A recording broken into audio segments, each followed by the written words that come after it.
Hello नमस्कार दोस्तों, मैं ऋषभ आपके चैनल एजुकेशन फॉर ऑल में एक बार फिर से आपका स्वागत करता हूं। आज हम लोग जो बिहार एसएससी के लिए साइंस का प्रैक्टिस सेट कर रहे थे उसका मैं 18th पार्ट लेकर के आ गया हूं। इससे पहले मैंने 17 प्रैक्टिस सेट करवा दिया है। अगर आपने नहीं देखा है तो इसका प्लेलिस्ट बना हुआ है, आप जो है जा करके देख सकते हैं। अगर आप बिहार पुलिस का तैयारी कर रहे हैं और उसका एग्ज़ाम 7 अगस्त से होने वाला है, अगर उसको आप सब्जेक्ट वाइज न्यू सिलेबस के अनुसार पढ़ना चाहते हैं तो उसका भी मैंने जो है वो 2 वीडियो अपलोड कर दिया है, एक हिस्ट्री का और एक इकोनॉमिक्स का। आप जो है जा करके देख सकते हैं। हिस्ट्री में मैंने जो है वो यूरोप में साम्यवाद और रूसी क्रांति से संबंधित क्वेश्चन आंसर करवाया है, और इकोनॉमिक्स में जो है वो क्लास 9th का चैप्टर 1 पालमपुर गांव की कहानी से संबंधित मैंने जो है वो करवाया है। अगर आप रेलवे का तैयारी कर रहे हैं तो उसका जो है मैं प्रैक्टिस सेट और आपका सब्जेक्ट वाइज बायोलॉजी शुरू किया हूं, आप जो है जा करके देख सकते हैं। तो चलिए हम लोग जो है देरी ना करते हुए आज का पहला क्वेश्चन कर रहे हैं। तो आज का पहला क्वेश्चन है हमारा कि एल लंबाई की तनी हुई डोरी में उत्पन्न अप्रगामी तरंगों की जो तरंगदैर्घ्य आपकी कितनी होती है। तो तरंगों की तरंगदैर्घ्य जो होती है अप्रगामी में वो आपका 2L/N होता है। तो ऑप्शन नंबर ए जो है वो आपका सही आंसर हो जाएगा। अगला क्वेश्चन है आपका कि एक सप्ताह में चाय के एक बैग का वजन 350 किलोग्राम 200 इतना किलोग्राम है। तो इसका जो है वो परास हमको जो है निकालना है। तो इसका जो है 90 आंसर आएगा। आप जो है फार्मूला लगा करके निकाल दीजिएगा। अगला क्वेश्चन है आपका कि जल तरंगे होती हैं। तो जो आपका जल तरंग होता है वो आपका अनुप्रस्थ और अनुदैर्घ्य दोनों जो है वो आपका होता है। ऐसे अगर साउंड का बात करेंगे तो साउंड जो है वो अनुदैर्घ्य तरंग है, और आपका लाइट जो है वो होता है अनुप्रस्थ तरंग। लेकिन जल जो है वो अनुदैर्घ्य और अनुप्रस्थ तरंग जो है वो दोनों होता है। अगला क्वेश्चन है आपका कि पुष्प एक रूपांतरण है। तो पुष्प जो है वो किस चीज का रूपांतरण होता है। तो पुष्प जो है वो आपका प्ररोह का जो है वो रूपांतरण होता है। ऑप्शन नंबर सी जो है वो सही आंसर हो जाएगा। और जो आपका पेड़ होता है उसमें पानी ले जाने का कार्य जो है वो जाइलम करता है, वहीं आपका खाद्य पदार्थ ले जाने का कार्य जो है वो फ्लोएम करता है। मैंने जो है वो आपका ये चीज़ जो है वो दोनों टॉपिक अच्छी तरह से बायोलॉजी सेक्शन में जो कि रेलवे का मैं करवा रहा हूँ, या फिर अदर भी एग्ज़ाम की अगर आप तैयारी कर रहे हैं तो उसके लिए आप ले सकते हैं, उसमें मैंने जो है वो पढ़ा दिया है। अगला क्वेश्चन है आपका कि पृथ्वी की परिधि का परिक्रमण कर रहे एक उपग्रह के अंदर एक सरल लोलक का आवर्तकाल जो है वो कितना होगा। तो यह जो है आपका इसका आवर्तकाल आपका अनंत जो है वो होगा। तो ऑप्शन नंबर बी जो है आपका सही आंसर हो जाएगा, क्योंकि जो पृथ्वी जो पृथ्वी की परिधि परिक्रमा कर रहे उपग्रह होता है उसका जी का मान जो है वो 0 हो जाएगा, और इसका टाइम पीरियड का फॉर्मूला होता है 2π√L/g। तो जी का मान जब 0 हो जाएगा तो वो इन्फिनिटी आपका आंसर हो जाएगा, यानी कि ऑप्शन नंबर बी जो है वो सही आंसर है।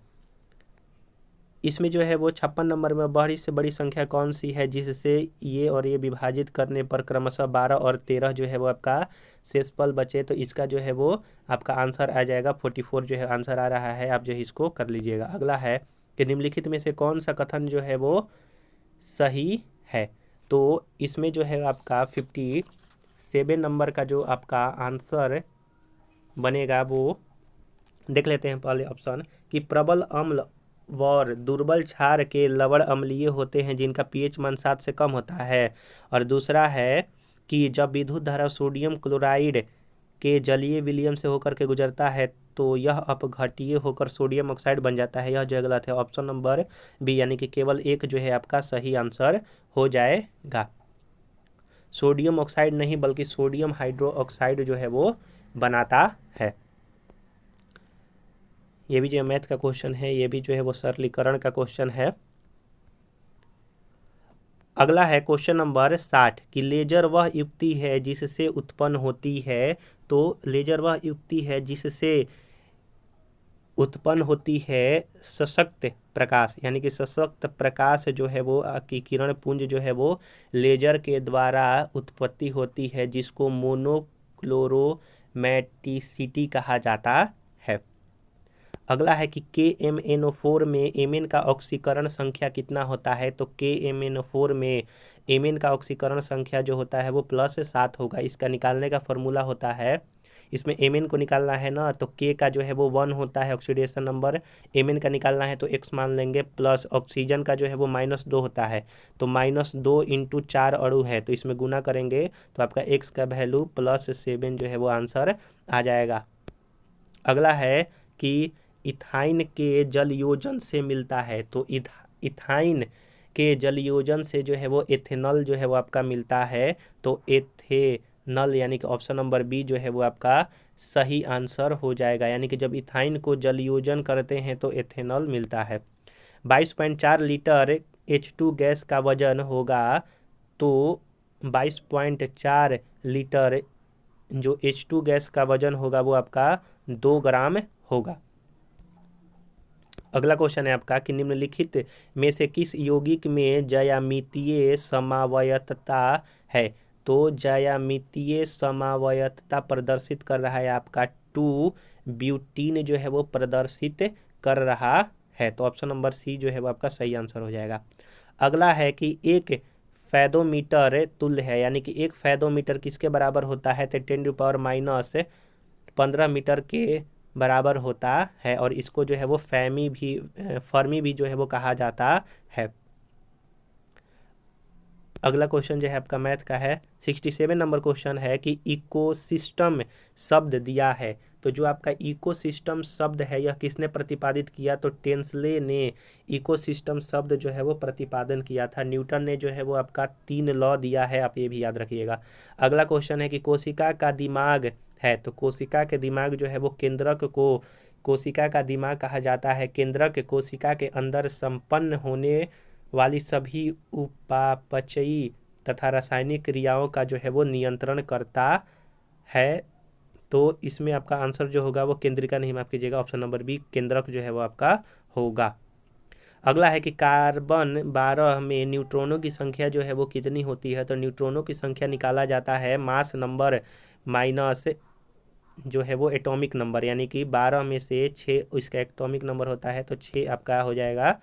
आपका न्यूट्रॉनों की संख्या जो है वो इसमें 6 होती है। कार्बन के जो है वो 3 समस्थानिक होते हैं, कार्बन 12, कार्बन 13, कार्बन 14 जो है आपका समस्थानिक होता है। हाइड्रोजन के भी 3 समस्थानिक होते हैं, हाइड्रोजन 1, हाइड्रोजन 2 और हाइड्रोजन 3, और जो हाइड्रोजन 3 होता है वो रेडियो एक्टिव जो है वो आपके समस्थानिक होते हैं, या फिर रेडियो एक्टिव तत्व कह सकते हैं कि होते हैं। अगला क्वेश्चन है आपका क्वेश्चन नंबर 71 है कि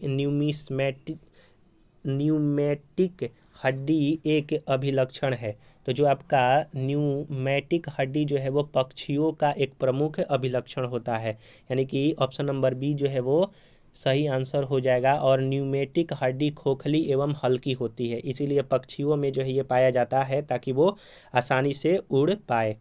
सरीसृप तथा पक्षियों को जोड़ने वाला कड़ी क्या होता है, तो सरीसृप तथा पक्षियों को जोड़ने वाली कड़ी को आर्कियोपैट्रिक्स जो है वो कहा जाता है। वर्तमान में यह विलुप्त हो चुका है, इसके दांत हुआ करते थे, यानी कि जो आर्कियोपैट्रिक्स है इसमें जो है वो दांत भी पाया जाता है। यह पक्षी वर्ग का जंतु था क्योंकि इसके पंख अधिक विकसित थे। तो आर्कियोपैट्रिक्स जो होता है वो सरीसृप और पक्षियों को जोड़ने का कड़ी काम करता है।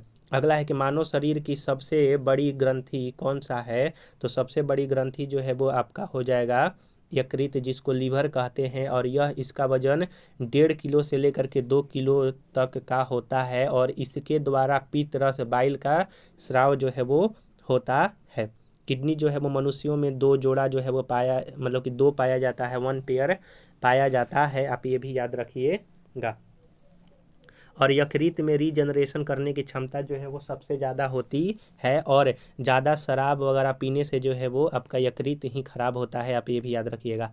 अगला है कि भारतीय ब्रायोफाइटा विज्ञान के जनक कौन है, तो भारतीय ब्रायोफाइटा विज्ञान के जनक आपके SR कश्यप हैं, तो ऑप्शन नंबर बी जो है वो आपका सही ए जो है सही आंसर हो जाएगा। अगला है कि कपूर का शोधन किया जाता है, तो जो आपका कपूर होता है इसका शोधन जो होता है वो ऊर्ध्वपातन द्वारा किया जाता है, जिसको सब्लिमेशन, सब्लिमेशन का मतलब हुआ कि सॉलिड से डायरेक्ट जो है वो गैस में बदलना जो है वो सब्लिमेशन कहलाता है, जो कि कपूर में यह क्षमता होती है। अगला है कि किस तत्व के न्यूक्लियस में दो प्रोटॉन पाए जाते हैं। तो आपका हीलियम तत्व के न्यूक्लियस में जो है वो दो प्रोटॉन पाए जाते हैं। हाइड्रोजन में जो है आपका जो है प्रोटोनों की संख्या जो है वो एक पाई जाती है। आप ये भी याद रखिएगा, तो ऑप्शन नंबर बी सही आंसर हो जाएगा।